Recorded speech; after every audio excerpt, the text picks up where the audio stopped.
Salut à tous les amis, c'est Aken, j'espère que vous allez bien. On se retrouve dans une nouvelle vidéo où je vais vous parler d'histoires de fantômes. Des histoires mystérieuses qui devraient nous laisser quelques frissons. J'espère que ces histoires vous plairont, personnellement elles ne m'ont pas laissé forcément de marbre. Si la vidéo vous plaît, n'hésitez pas à la liker et à vous abonner à la chaîne et on est parti pour se plonger dans ces histoires bien mystérieuses. Ma maison a été bâtie en 1904. C'était une maison pour une famille, en bois, qui était faite sur des fondations. J'y ai vécu pendant à peu près 12 ans. Parmi toutes les choses bizarres que ma famille et moi avons vécues, celui-ci reste mon préféré. C'est arrivé à mon frère. Il y a 10 ans, mon frère et son meilleur ami étaient dans le garage, en train de jouer de la musique. Il faisait du rock en espagnol. Son ami pouvait simplement venir le dimanche après-midi. Il jouait jusqu'à plutôt tard dans la soirée, et généralement, cet ami partait vers 8 heures. C'était à ce moment-là que moi j'arrivais et que généralement j'allais me coucher parce que je travaillais dans le cimetière à côté. Ce qui s'est passé pendant l'automne. Donc les jours devenaient de plus en plus courts et mon frère et son ami venaient juste de finir une session. À un moment donné, ils se sont dit qu'ils allaient aller chez un autre de leurs amis. Mon frère a tendu ses clés de voiture vers son ami, comme ça il pourrait charger tout son équipement pendant que lui préparait d'autres affaires. Tout le monde allait sortir du sous-sol, mais il fallait le traverser, monter les escaliers, passer par la porte de la cuisine, descendre le couloir dans le salon et sortir par la porte avant, là où était garé le véhicule de mon frère. Tout le monde était dehors, sauf mon frère, on l'attendait. Mon frère lui montait les escaliers quand il s'est souvenu qu'il avait laissé des crêpes dans un récipient pour les emporter. Il les avait laissées sur un des haut-parleurs au sous-sol, donc il a pris la décision d'y retourner pour aller les récupérer. Ce sous-sol n'est pas très propre. Il y a des cloisons qui ont été faites, mais ce n'était pas très professionnel. L'équipement qui permettait par exemple d'alimenter la maison au chauffage était directement visible, en plein milieu. Il n'y avait rien qui avait été fait pour aménager d'une manière esthétique le sous-sol. Donc mon frère se trouve dans le sous-sol, il est sur le point de récupérer son récipient avec ses crêpes, quand du coin de l'œil, il l'a vu. On nous a toujours dit que si on est en présence d'un esprit ou d'un fantôme et qu'on ressent une mauvaise ambiance, il faut faire une prière, rapidement, ou l'insulter. Mon frère, lui, a choisi de l'insulter. Il a simplement dit « Va te faire voir, je n'ai pas le temps pour toi ». Après ça, mon frère a commencé à marcher jusqu'au fond du sous-sol, à monter rapidement les escaliers, et il fermait les portes et éteignait les lumières alors qu'il sortait de la pièce. Le dernier interrupteur se trouve de l'autre côté de la porte d'entrée. Heureusement, la porte était ouverte, et la lumière du réverbère inondait le salon de sa lumière ambrée. Mon frère a dit qu'il avait senti quelque chose dans son dos, mais à aucun moment il ne s'est retourné. Alors qu'il appuyait sur le dernier interrupteur, le salon s'est assombri, tout comme le reste de la maison. Alors qu'il sortait, il a tiré sur la poignée pour refermer la porte derrière lui. Il tenait toujours son récipient avec ses crêpes dans une main. Il a descendu les quelques marches du porche et il s'est dirigé vers l'extérieur. Notre maison se trouvait loin de la rue principale. Il y avait simplement une grande cour mais pas de garage à l'arrière. Alors qu'il comblait l'écart entre lui et son véhicule avec son ami, il souriait, il réfléchissait, il était un peu en colère contre lui-même d'avoir été effrayé alors qu'il n'y avait eu aucune raison. Il monte du côté conducteur, il met sa ceinture et il est prêt à partir et à aller chez son autre ami. C'est là que son ami lui a dit « Attends, et ton frère, il ne veut pas venir avec nous ?» Et là mon frère a répondu « Qu'est-ce que tu veux dire ? Il allait travailler tôt ce soir, il est déjà parti. Tu vois sa voiture quelque part ?» Donc l'ami de mon frère lui a posé la question suivante. Qui marchait derrière toi quand tu quittais la maison? Et ça c'est une question qu'on devrait tous se poser. Qui marche derrière nous quand on quitte la maison? Ça y est, la petite dose de flip est insérée dans votre esprit. Dès que vous allez quitter votre maison ou votre appartement ou une pièce, vous allez vous dire « Et si un esprit me suivait ?» Ma sœur aînée a un fantôme qui la suit depuis des années. J'ai vécu avec elle une fois, pendant environ 3 mois. Et il s'est passé tellement de choses bizarres à cette époque. Tout ce que ma sœur me disait quand j'en parlais, c'était que son fantôme n'aimait pas que je sois là. Des choses étranges se passaient comme se coucher avec toutes les portes fermées, les lumières éteintes et se réveiller le matin avec les portes ouvertes et les lumières allumées, alors que tout le monde avait passé la nuit à dormir. Un soir, ma sœur et moi, on se préparait pour sortir. J'avais demandé si je pouvais emprunter son fond de teint. Je l'ai utilisé et je l'ai reposé là où elle gardait son maquillage. 10 minutes plus tard, elle m'a demandé où je l'avais placé parce qu'elle ne le retrouvait plus. Elle m'a accusé de l'avoir pris et elle m'en a fait acheter un nouveau. Elle a totalement refusé d'écouter ma version de l'histoire. Environ 1 an plus tard, alors qu'elle faisait ses bagages pour emménager dans une nouvelle maison, elle a trouvé le maquillage dans une boîte à chaussures avec de vieilles lettres.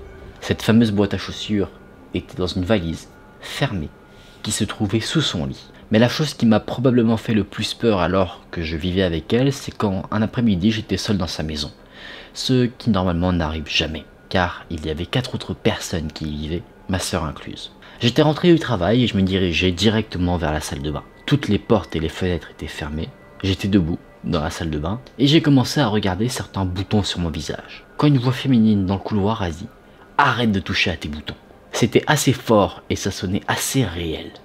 À l'époque, je pensais que c'était ma sœur. J'ai rigolé et je lui avais dit d'aller se faire voir. Sauf que, après cela, je lui ai demandé ce qu'elle avait prévu pour le dîner et elle ne m'a pas répondu. J'ai mis la tête dans le couloir et il n'y avait personne.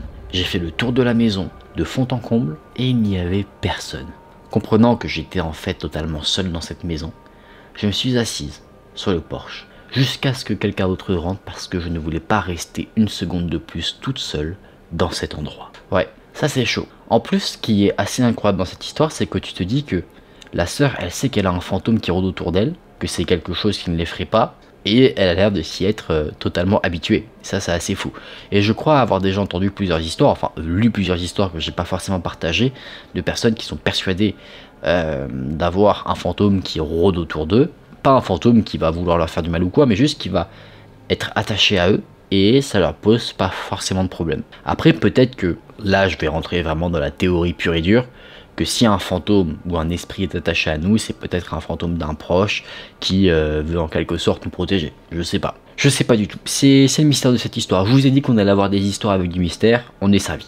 Mon grand-père m'a raconté une fois cette histoire. Il était assis sur une chaise devant la maison quand il a entendu sa femme l'appeler à plusieurs reprises à l'intérieur de la maison. Le truc, c'est que sa femme, ma grand-mère, était décédée il y a déjà quelques années auparavant. Il m'a dit que la voix était si pressante qu'il s'est levé pour regarder à l'intérieur de la maison. Et dès qu'il est entré, il a entendu un fort bruit derrière lui. Il s'est retourné et il a vu que la chaise sur laquelle il était assis il y a quelques instants avait été écrasée par la gouttière en fonte qui était tombée dessus. S'il n'était pas entré dans la maison, il aurait probablement été grièvement blessé. Je ne sais pas si c'est paranormal ou pas, mais chaque fois que j'y pense, ça me donne des frissons dans le dos. Là aussi, tu vois, ça fait écho un peu à l'histoire avec l'esprit qui est collé à la sœur. Là, tu te dis que l'esprit de la grand-mère est peut-être collé au grand-père, son âme sœur, et qu'elle a voulu juste le protéger. Ça peut être plutôt positif aussi. C'est chelou et ce qui fait peur, c'est la compréhension de la chose, mais là, encore une fois, on a affaire à quelque chose en soi plutôt positif. C'est une histoire que je ne raconte pas souvent. Je promets sincèrement que cela m'a marqué à vie, et bien que j'ai cherché des explications psychologiques à ce que j'ai entendu et des explications naturelles à ce qui s'est passé, elles restent insatisfaisantes. Quand j'étais enfant, j'avais peur du noir. J'ai juré à ma mère que j'y entendais des voix. Ce n'étaient pas des voix méchantes, mais ce n'étaient pas non plus des voix familières, et elles me faisaient peur. Il n'était pas rare, au milieu de la nuit, que je me réveille et que j'entende des chuchotements, comme je les appelais, quand j'en parlais à ma mère. Elle a pensé qu'ils n'étaient que des bruits de nuit, ou que c'était simplement des bruits de mon esprit. J'essayais souvent de lui expliquer que c'était plus que ça, que chacune des voix sonnait différemment les unes des autres, comme en soit la voix de réelles personnes. Certaines nuits, j'avais tellement peur de ces chuchotements que j'allais dormir dans le lit de ma mère, avec elle. L'avantage en plus, c'est que la salle de bain était juste devant la porte pour mes petites terreurs nocturnes. Si vous n'avez pas capté, c'est sûrement que la personne avait envie de se pisser dessus, donc que la salle de bain soit à côté, c'est que dès que ça vient, pouf, elle peut y aller. Je dois ajouter, en parlant de cette salle de bain, que quand on va dans le couloir, on a une vue directe sur le bas des escaliers, qui mènent au salon. Une nuit, vers Noël, je me suis réveillé et j'ai ressenti le besoin d'aller aux toilettes. Je suis sorti par la porte et j'ai distinctement entendu la phrase « Regardez ». Et à ma grande surprise, j'ai vu une lumière rouge, presque comme un projecteur, qui était projeté sur le mur en bas d'escalier. Cette lumière ne semblait pas avoir de source, c'est comme si elle était là, par elle-même. Étant un petit enfant et à quelques jours seulement de Noël, je savais, selon moi, ce qu'était cette lumière. Pour moi, c'était le Père Noël. Sinon, comment aurait-il pu entrer dans ma maison pour savoir que j'avais été un bon garçon? J'étais tellement excité que j'ai commencé à descendre les escaliers pour le saluer. Dans la précipitation, je glissais et je suis tombé par terre, dans la noirceur de mon salon. C'est là que je l'ai entendu, une voix masculine, très forte, encore différente de la voix qui a dit « Regardez ». C'était pas du tout la voix de mon père. Cette voix disait « Arrêtez, tout de suite, remontez ces escaliers, J'ai écouté cette voix, je me suis retourné, et ce qui s'est passé ensuite, je suis pas sûr que je pourrais le croire si quelqu'un m'avait raconté la même histoire. Après avoir atteint le haut des escaliers, j'ai entendu un crash très fort, qui m'a renvoyé en courant vers le lit, tellement ça m'avait fait peur. Je me suis mis sous les couvertures et j'y suis resté toute la nuit. Lorsqu'on s'est réveillé le lendemain matin, les lumières que ma mère avait mises sur la rambarde des escaliers étaient cassées à cause de ce qui semblait être une déchirure puissante. L'évier de mon salon était tombé du mur. Ma mère ne pouvait pas l'expliquer. Mon père, lui, craignait que nous ayons été victimes d'un cambriolage. Ma sœur pleurait. Tout le monde a fait le tour de la maison. Il ne manquait rien. Personne n'était entré par effraction. Il ne semblait y avoir aucune raison pour que cela se produise. Et puis, je l'ai vu. Et j'ai gardé le silence parce que j'avais tellement peur que je ne pouvais pas forcer les mots à sortir de ma bouche. Sur le bord de l'évier, en bois, celui qui était tombé, se trouvaient des marques. Comme si quelqu'un avait saisi cet évier et l'avait jeté. C'était ça qui avait fait ce fameux bruit la veille. J'étais mortifié. Depuis ce jour, je n'ai plus jamais entendu une seule voix. Je n'aime pas imaginer ce qui m'attendait en bas cette nuit-là, s'il y avait quelque chose. Mais je peux vous dire que la chose qui était là avait physiquement agi sur deux choses dans ma maison, en bas de cet escalier. Je n'ai plus entendu aucun autre murmure. Ce qui est triste, car d'une certaine manière, j'aurais aimé remercier l'homme, ou l'énergie masculine, qui m'avait empêché de descendre ces escaliers. C'est arrivé quand j'avais 7 ans. Aujourd'hui, j'en ai 20. Et à cause de cet incident, j'ai toujours peur du noir, mais surtout des cages d'escalier ombragées. Là, ce qui est bien avec ces différentes histoires qu'on a pu voir, c'est qu'on voit des esprits qui ont l'air d'avoir interféré avec d'autres choses pour protéger quelqu'un. Ça, c'est intéressant. J'ai déjà vu ça dans des reportages à la télévision, des esprits positifs qui cherchent à protéger les vivants d'esprits négatifs. Après, évidemment, ce genre de truc, on y croit ou on n'y croit pas. Ça, c'est un autre débat. Moi, je trouve ça assez intéressant. Parce que c'est vrai que dans les histoires de fantômes, les histoires qui font peur, on a souvent affaire à des esprits démoniaques, des fantômes qui nous veulent du mal. Mais si le mal existe, normalement son contraire existe aussi, c'est-à-dire le bien. Donc pourquoi il n'y aurait pas des esprits positifs qui chercheraient à interférer avec ces esprits mauvais, malsains, pour nous sauver? C'est rassurant de se dire qu'il y a des esprits comme ça si jamais on y croit. Les amis, j'espère que ces histoires vous ont plu. On va en finir là pour la vidéo. Moi, c'est des histoires que j'ai trouvées très intéressantes.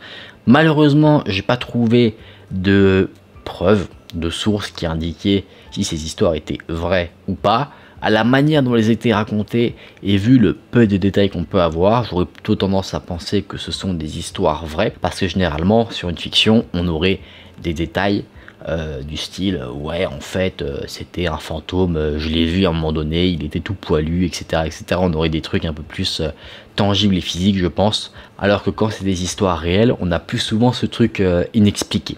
En tout cas, j'espère que la vidéo vous a plu. Vous me direz ce que vous avez pensé de ces histoires en commentaire. J'irai voir tout ça. Si vous avez peut-être des explications logiques, ou peut-être que vous-même vous avez vécu ce type d'événement, avoir été confronté à des esprits plutôt positifs. Si la vidéo vous a plu, n'hésitez pas à la liker et à vous abonner à la chaîne. On se dit à très vite dans une prochaine vidéo. Prenez soin de vous, c'était Aken. Salut!